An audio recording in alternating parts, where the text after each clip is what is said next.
the readers.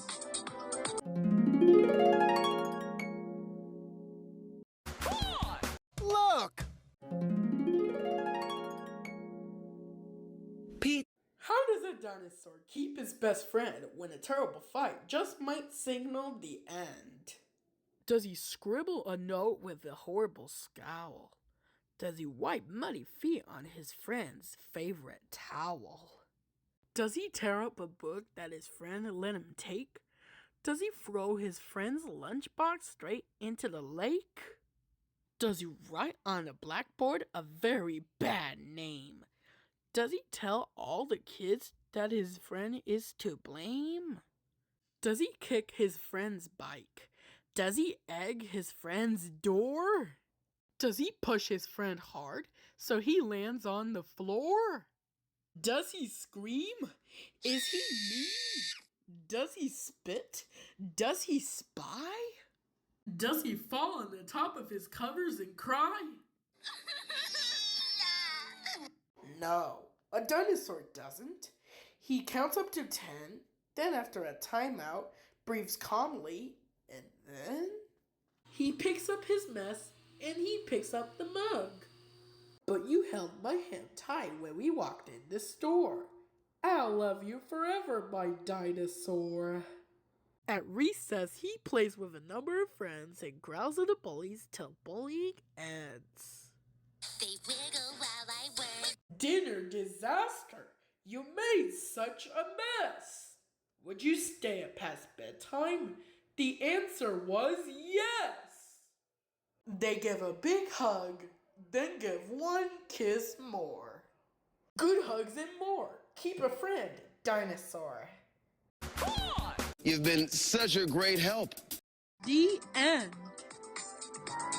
Fish Band Readers.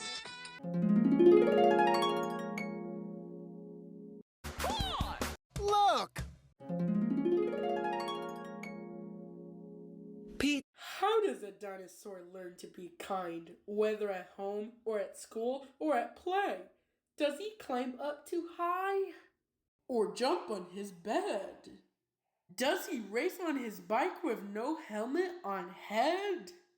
Is he rough with the cat? Does he stand up on chairs? When Lola says no, does he run down the stairs?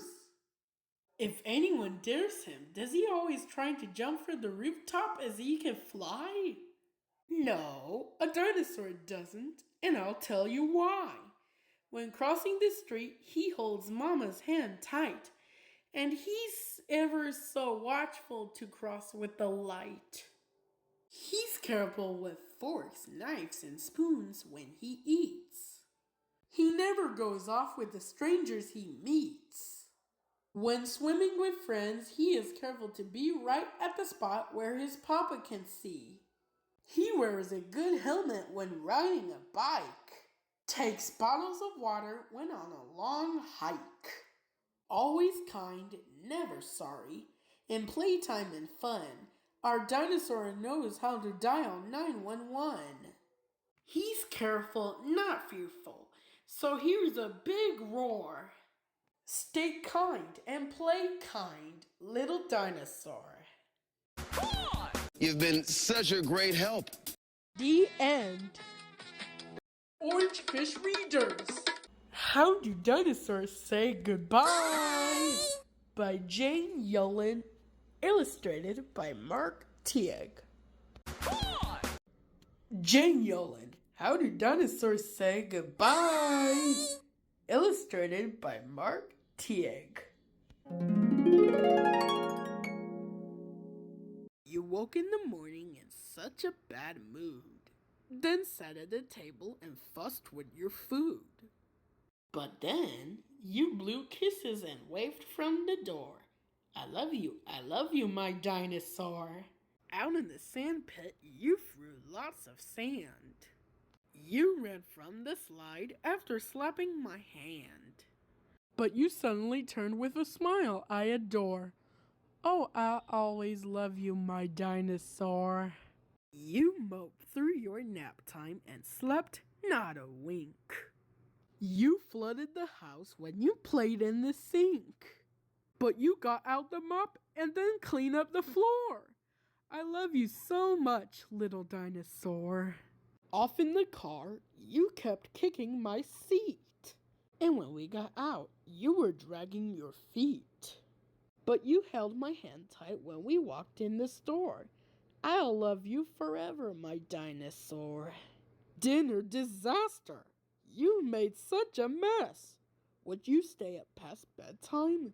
The answer was yes.